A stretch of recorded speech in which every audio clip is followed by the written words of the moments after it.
Good afternoon. Today is the 1st of February. I'm afraid I am recovering from a bit of illness, so my voice is a bit different from what it usually would be. But it's exactly 6 months since I took hold of this 2006 Volvo S40 2.4 SE. I've read in some places this is actually an SE Sport, but those of you who are more experts on these cars than I am, maybe tell me in the comment section below if it actually is one of these. Don't know how you tell anyway. The S40 Mark II, which was launched in 2004, is a car we've already covered extensively on the channel. We've actually had two of them so far. I've got a third one coming up that I drove, I think it was last week actually. Yeah, it was last week I drove a facelift of one of these that will appear on the channel at some point in the future. Yes, it's nice to be reminded of certain things. Based on the same platform as the Mark II Ford Focus, as well as the Volvo C30, the C70 Mark II and the V50. This is quite rare in that it's got 2.4 Volvo white block engine in it, which is a 5-cylinder unit. They also made a 4 and 6 cylinder version. You could get a T5 version, we've had one of those on the channel before, that was very powerful. It's a 2.5 version of this engine with about 216 horsepower that one had. This is a 168, we've got no turbo. The S40 is actually, this generation, are very, very resistant to rust. I've never seen a rusty one of these.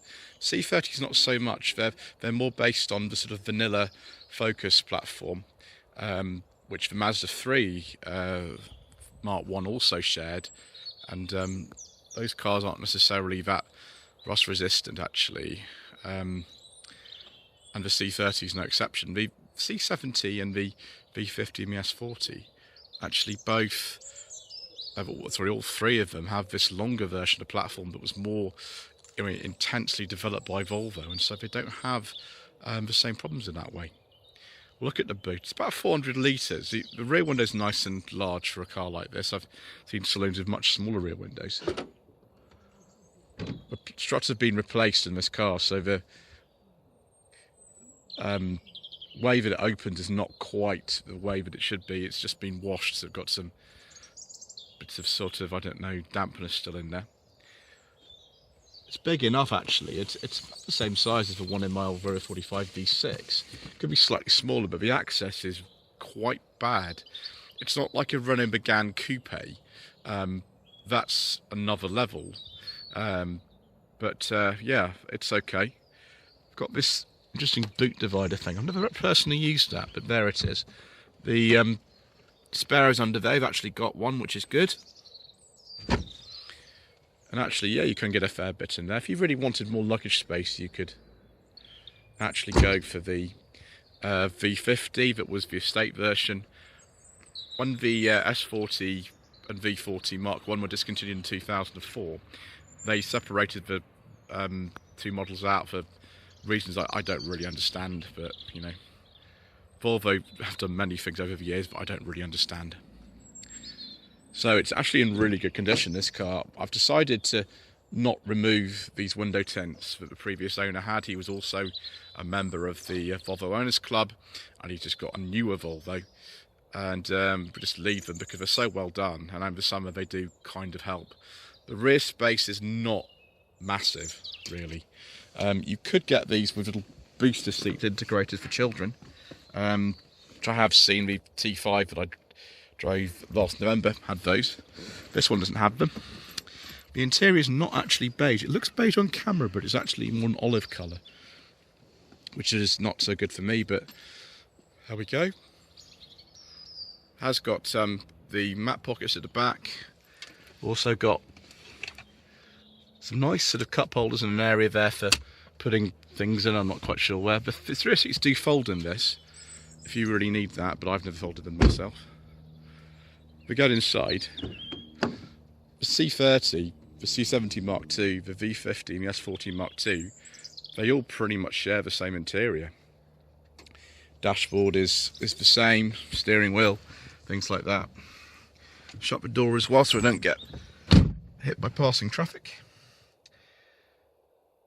So we've got about 109,000 miles on the car at the moment. I got it on about 104. I think it just clocked over 104 when I got it. I'll have to look at the actual video that I filmed on my first day of ownership, which would actually show that.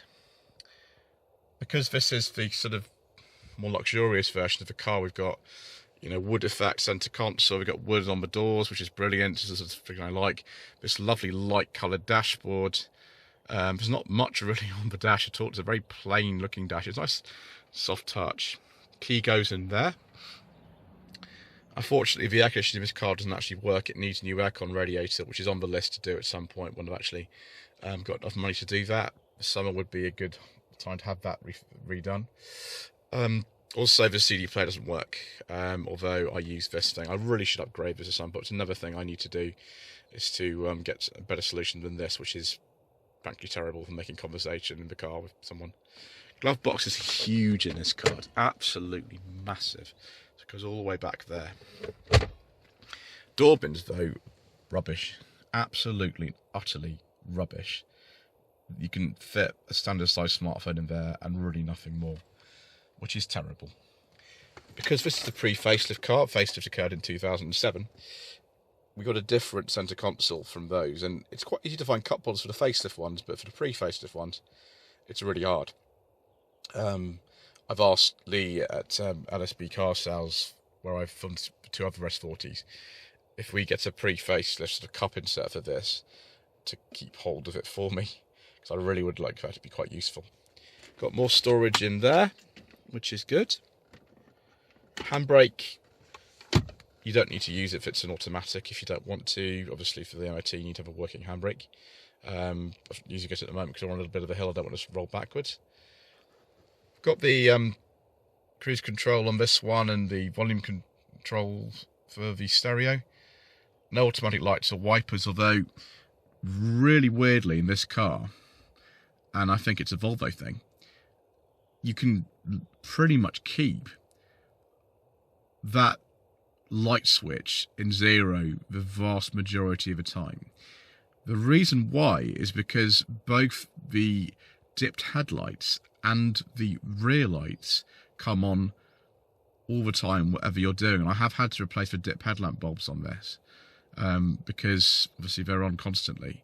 So you can drive around as long as you're not going into any situations where you would need the main beam just like that on zero at night. Sometimes I do, but I normally remember to put them on, because one thing you can't do with that is actually put the main beam on unless it's temporary, like flashes.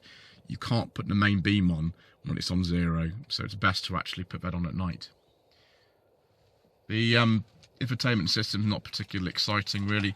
You could get sat nav on some of these. The T5 version that I drove last year had the sat nav, although it's a bit rubbish. It has a separate remote and the screen wouldn't come up properly.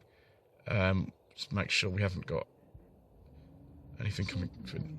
Keep that off. There we go. So only a little tiny screen. 2006 is pretty normal for a car like this to have that. It is a little bit fiddly with some of the buttons, which you think we'd be able to press a bit more. Like this reheated window. They're quite small. It looks quite elegant. I mean, you know, adjusting the what would be climate control if the air conditioning actually worked, and the volume of the stereo, it's quite easy. It's really easy. But these little things here can get a bit fiddly. Seats very comfortable. We've got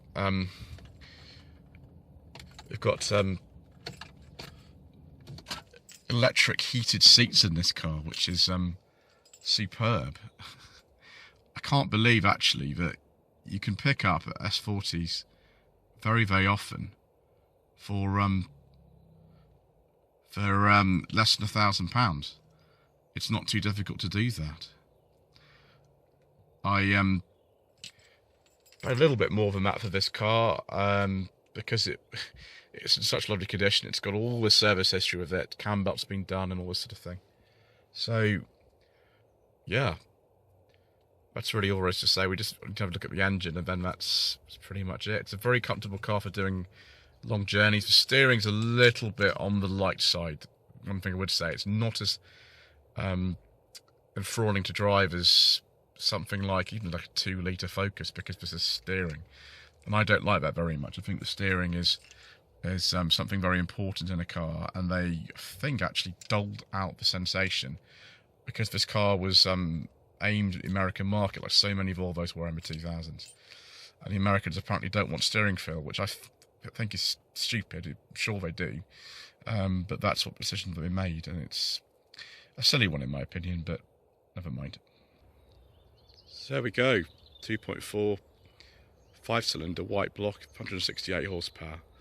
Air filter's a little bit fiddly to do, but apart from that, it's both okay for a car of this age. See there, when the cam belt was done, it's actually 2020 it says on there, which is great. It's a long time before I have to get that done. And I think we'll just keep running this for as long as I want to, really. It needs a little bit of work quite soon. It needs an MOT. Probably needs another service because of the miles I'm doing in this at the moment. And it's going to need something adjusting with the wheels, because the balance is a little bit off on them. Which isn't a major problem really, but it's just obviously the way that I like things to be all kind of correct. I mean, sort of like the scuffed wheels I don't really care about, because you know, my lady wife and I are sort of notorious in a way for kind of scuffing other wheels on cars, so it's no problem for us. But yeah, bodywork's very good on this. Very, very small marks on the car, but nothing serious. And for a daily one, it's superb. Anyway, thank you ever so much indeed once again for watching. Please don't forget to subscribe to the channel, like this and leave a comment below, and we shall see you again in another 6 months' time, I imagine.